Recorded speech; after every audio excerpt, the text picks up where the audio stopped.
Friend, जिसका नाम हमने रखा है आयुष श्वास। ये जो प्रोडक्ट है वो आपकी रेस्पिरेटरी फंक्शंस, जो आपके सांस लेने की जो फंक्शंस हैं, उसको अच्छा करता है। जैसे आप पहली जो लाइन देख रहे हैं उसमें लिखा हुआ है लेहा for improve respiratory health and management of breathing problems. अब बहुत सारे लोगों के दिमाग में क्वेश्चन आ रहा होगा, ये लेहा का मतलब क्या है? एक्चुअली ये जो पूरा वर्ड है उसको अवलेहा कहते हैं, ADALEHA। इसका मतलब, लेहा का मतलब होता है लिक, जिसको आप ऐसी कोई सेमी सॉलिड, मतलब वो सॉलिड नहीं है, लिक्विड नहीं है, एक सेमी सॉलिड कोई ऐसी चीज जिसको आप लिक करके हाथों से लेकर आप चाट कर उसको खा सकते हैं। तो ये इस फॉर्मेट में हमारा ये आयुष श्वास करके एक ऐसा प्रोडक्ट लाया गया है जो आपकी सांस लेने की जो प्रॉब्लम्स है, ब्रीदिंग की जो प्रॉब्लम्स है, उस पे ये प्रोडक्ट हमारा काम करता है। अब बात करें इस प्रोडक्ट की हमें आज जरूरत क्यों है। आप सबको पता है आज बहुत ज्यादा एयर पोल्यूशन है, बहुत ज्यादा आज गाड़ियों का धुआं है, फैक्ट्री से धुआं निकल रहा है, सिगरेट का धुआं है, ऐसी बहुत सारी चीजें। और हम बोलते हैं कि आप खाने के बिना कुछ दिन रह सकते हो, पानी के बिना कुछ दिन रह सकते हो, बट आप बिना सांस लिए नहीं रह सकते। हर सेकेंड जब हम सांस लेते हैं, ऐसी बहुत सारी हवा, बहुत सारी चीजें हमारी बॉडी के अंदर जाती है, और जब ऐसी हवा में बहुत सारे कीटाणु है, डस्ट है, ऐसी बहुत सारी चीजें जब हमारी बॉडी के अंदर जाती है तो बहुत सारी बीमारियां लेकर जाती है। एक एग्जाम्पल से समझते हैं, आप रोज घर में डस्टिंग करते हो, झाड़ू पोछा लगाते हो, साफ करते हो, और आप देखते हो कि 2-4 दिन के बाद फिर से टेबल पे उसी तरीके से आपको डस्ट आके, धूल आकर जमा हो जाती है।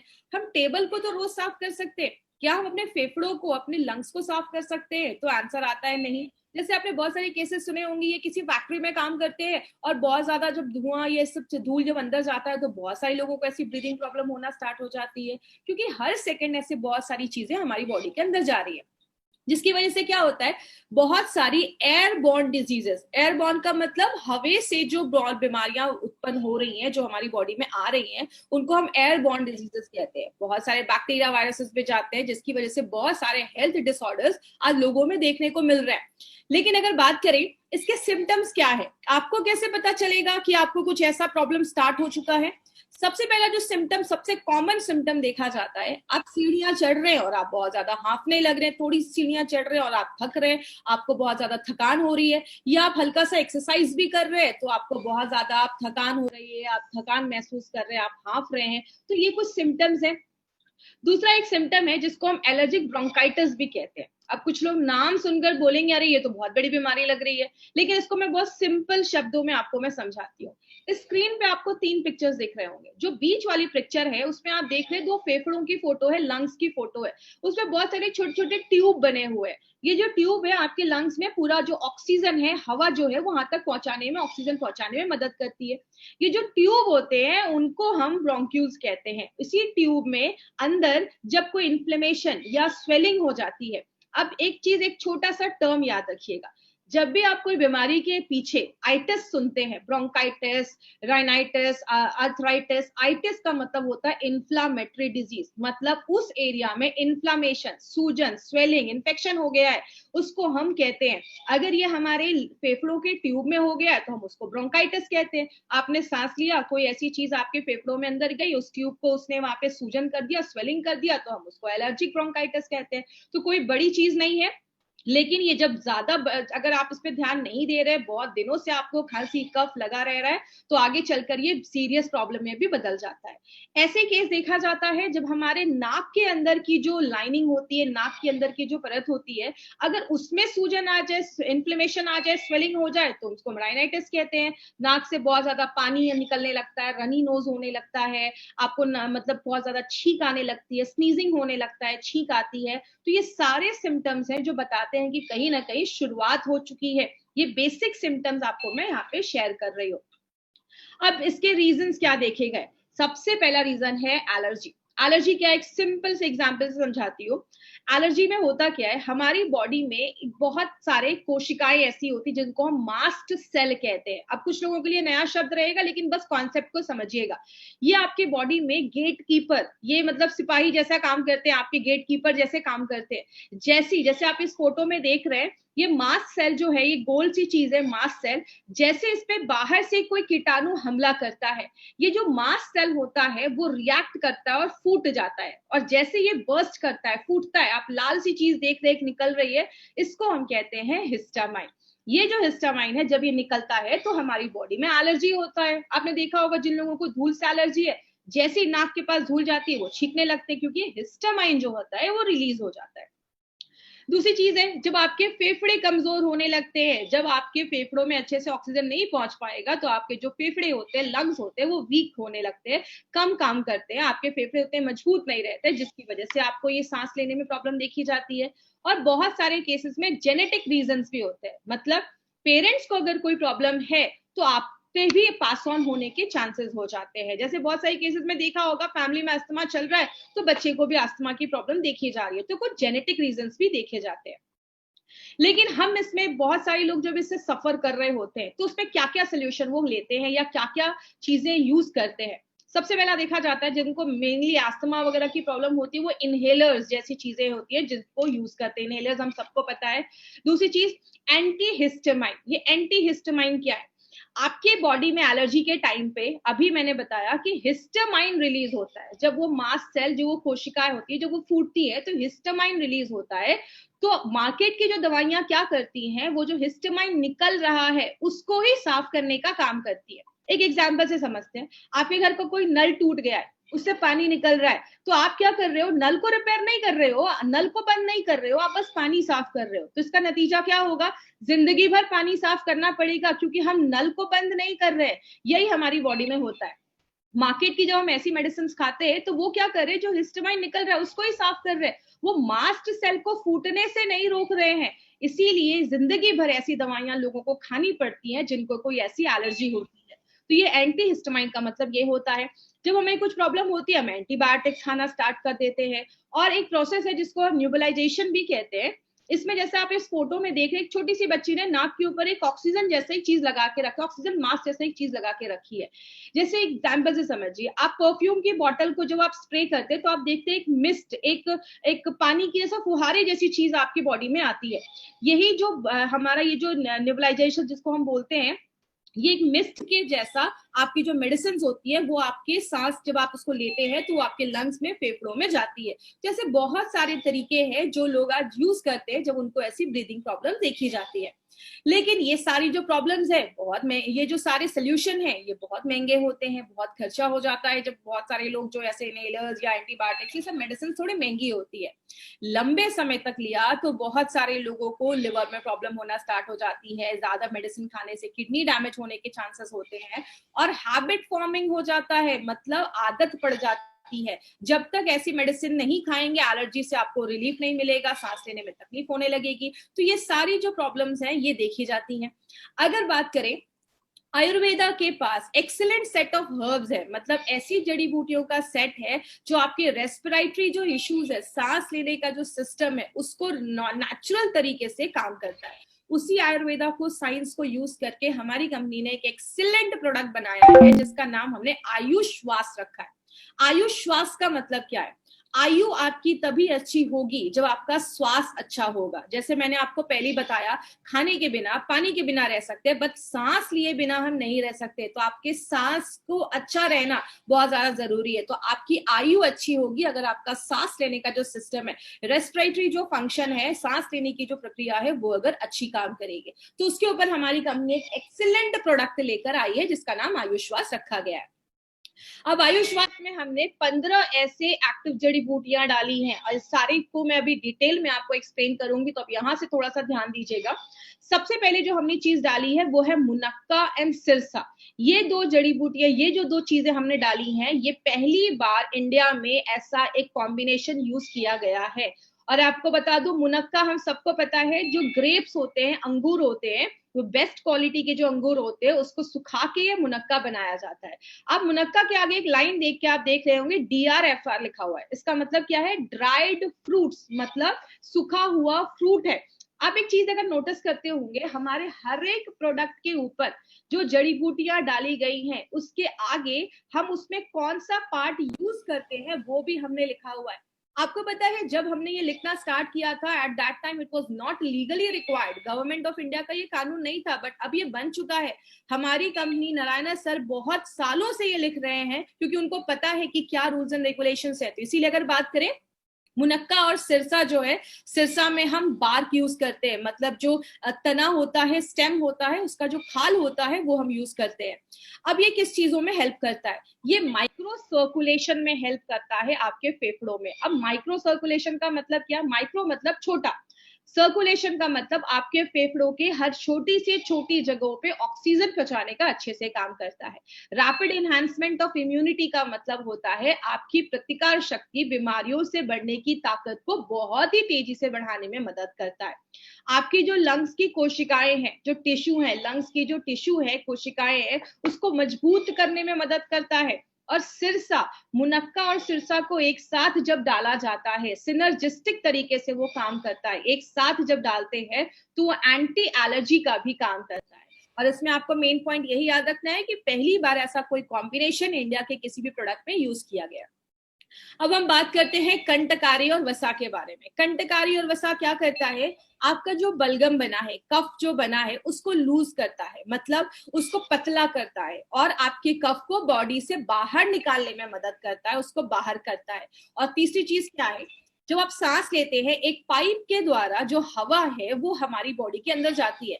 उस पाइप, जब वो पाइप थोड़ी सी कम हो जाती है, उसका जो डायामीटर है, मतलब उसकी जो चौड़ाई वो थोड़ी सी कम हो जाती है, तो हमें सांस लेने में तकलीफ होती है। तो उसके पाइप को डायलेट कर देता है, उसको थोड़ा चौड़ा कर देता है।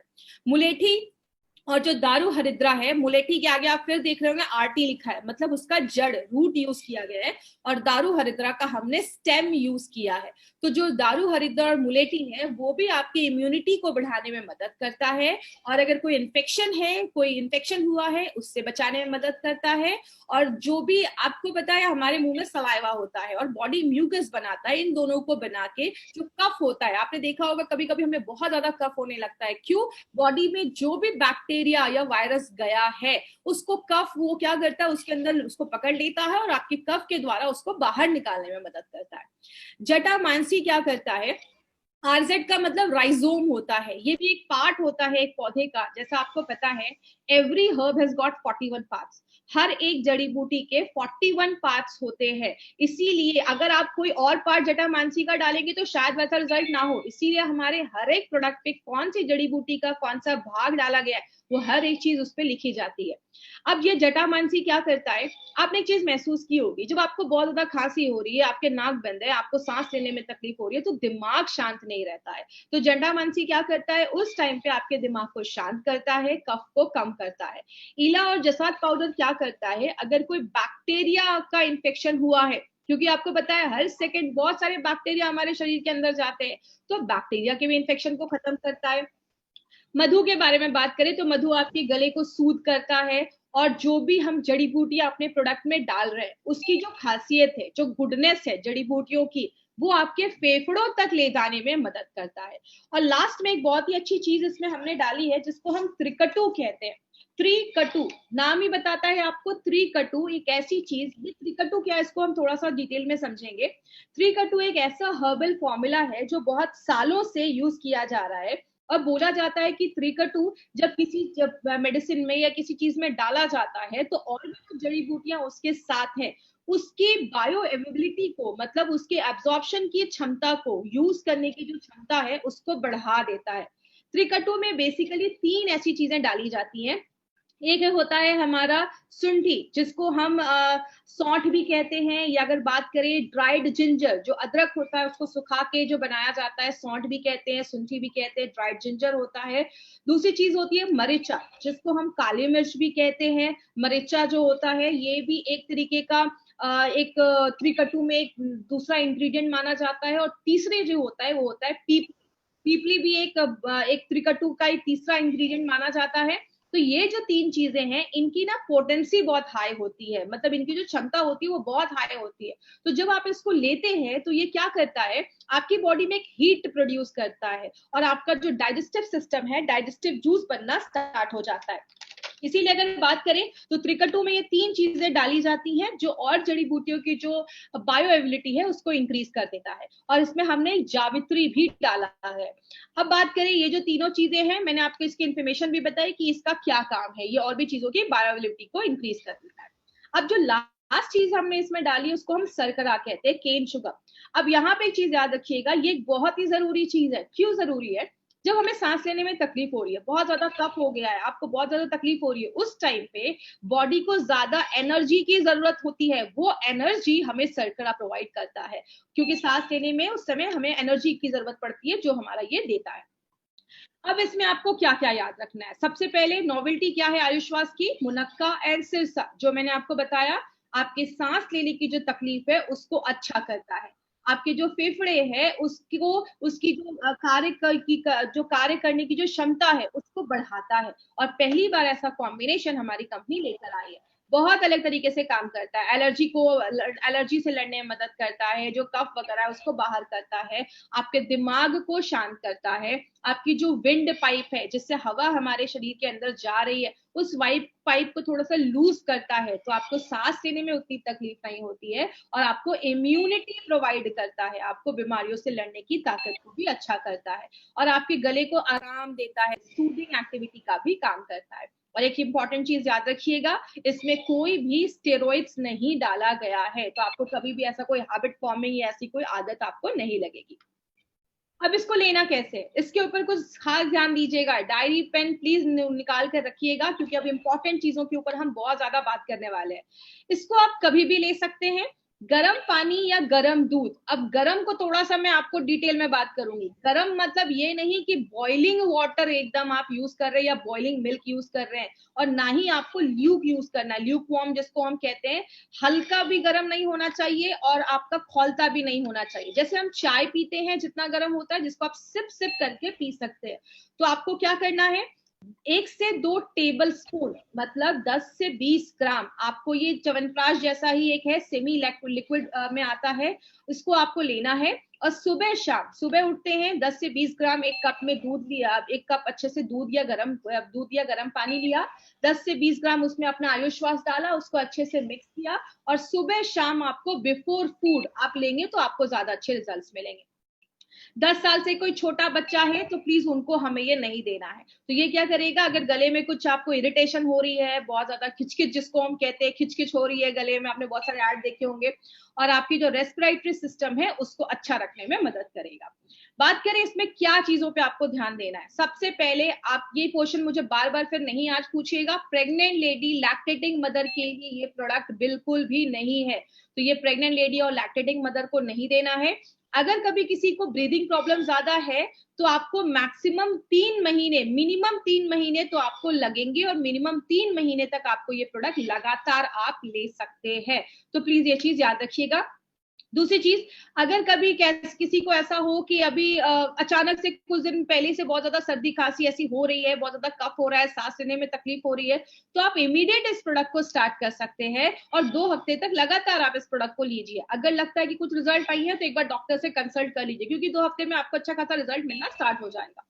अगर कभी किसी को अस्थमा की कंडीशन है तो आप लगातार 4 हफ्ते तक इसको कंटिन्यूअस ट्राई करिए, और साथ में अगर आपकी अस्थमा की कोई मेडिसिन चल रही है, कोई ट्रीटमेंट चल रहा है, आपको कभी किसी की कोई भी मेडिसिन को बंद नहीं करवाना है। जो भी मेडिसिन वो ले रहे हैं उसके साथ ही अपना प्रोडक्ट ले सकते हैं, बट थोड़ा सा 1 घंटे का गैप आपको मेंटेन रखना है। अगर किसी को बहुत ज्यादा निमोनिया की प्रॉब्लम है, निमोनिया के पेशेंट के लिए प्रोडक्ट नहीं बनाया गया है, और बहुत ज्यादा अगर अस्थमा की प्रॉब्लम है तो ये बोलकर नहीं देना है कि आपके अस्थमा को ये ठीक कर देगा। और लास्ट में, अगर कोई डायबिटिक का पेशेंट है तो उसके लिए प्रोडक्ट नहीं बनाया गया, इसका शुगर बेस है, तो डायबिटिक के कोई पेशेंट है उनको हमें ये प्रोडक्ट रिकमेंड नहीं करना है। तो ये चीज ध्यान दीजिएगा। अब एक इंपॉर्टेंट सी चीज है जो मैं हमेशा कहती हूँ कि हम सारी चीजें तो कर रहे हैं, लेकिन हम उसको और कैसे अच्छा कर सकते हैं। तो आप अपने इम्यूनिटी जो है, आपकी रेस्पिरेटरी जो हेल्थ है, जो उसकी फंक्शन है, उसको हम अच्छे से इंक्रीज कर सकते हैं। आप आयुश्वास तो ले रहे हैं, उसके साथ अगर आप अपनी डे टू डे लाइफ में कुछ योगा की एक्सरसाइज भी आप डाल सकते हैं, कुछ ब्रीदिंग एक्सरसाइज जो सांस लेने की जो प्रक्रिया होती है। और मैं एक चीज यहाँ पे मेंशन करना चाहूंगी, आपको खुद से स्टार्ट नहीं करना है, आप किसी अच्छे योगा इंस्ट्रक्टर से मिलिए, आप उनको अपनी प्रॉब्लम बताइए, और जब आप योगा एक्सरसाइज करते हैं तो आपको अच्छे योगा एक्सरसाइजेस आपको बता देंगे। मेनली मैं इस पे क्या फोकस करती हूँ, जो हम ब्रीदिंग एक्सरसाइज करते हैं, सांस लेने की जो हम करते हैं, हमने बहुत सारे एक्सरसाइज के बारे में सुना होगा जिसमें हम एक नाक से सांस लेते हैं, उसको थोड़ी देर होल्ड करते हैं, तो उससे क्या होता है, हमारी जो लंग्स की कैपेसिटी है, जो क्षमता होती है, वो बढ़ जाती है और आपके जो लंग्स होते हैं वो मजबूत होते हैं। तो ये आपको एक अच्छा रिजल्ट दे सकता है। तो अगर आपको सांस लेने में कोई तकलीफ है, अस्थमा है, तो आप ये कुछ डेली चीजें अपनी लाइफस्टाइल मॉडिफिकेशन में अगर आप करते हैं तो आपको अच्छे रिजल्ट मिलेंगे। और लास्ट में एक इंटरेस्टिंग चीज आपको मैं बताना चाहूंगी, जैसा आपने सुना होगा कि जो कछुआ होता है टॉर्टोइस, उसकी जो उम्र होती है वो 300-400 साल भी होती है, 150 ईयर्स, 200 साल तक वो जीते हैं। क्यों जीते हैं? बोला जाता है उनका जो ब्रीदिंग साइकिल है वो बहुत ही आराम से सांस लेते हैं। 1 मिनट में वो 3 से 4 बार ही सांस लेते हैं, लेकिन हम 1 मिनट में 20 बार 25 बार सांस लेते हैं। तो जब अगर आप सांस को थोड़ा लेते हैं, होल्ड करते हैं, योगा एक्सरसाइज आपके जो जिसको है, आपकी इम्यूनिटी जो है उसको भी अच्छा करता है, और प्लस आपकी जो सांस लेने का आपके जो लंग्स है उसको मजबूत भी करने में हेल्प करता है। और ये हमारा जो प्रोडक्ट था, ये हमारा आयुष श्वास, जो एक एक्सीलेंट प्रोडक्ट है, जो हमारी रेस्पिरेटरी ब्रीदिंग प्रॉब्लम्स है उस पे काम करता है। अब यहाँ से हमने ये 4 प्रोडक्ट्स अभी हमने कवर कर लिए हैं। अब हमारे ये बहुत सारे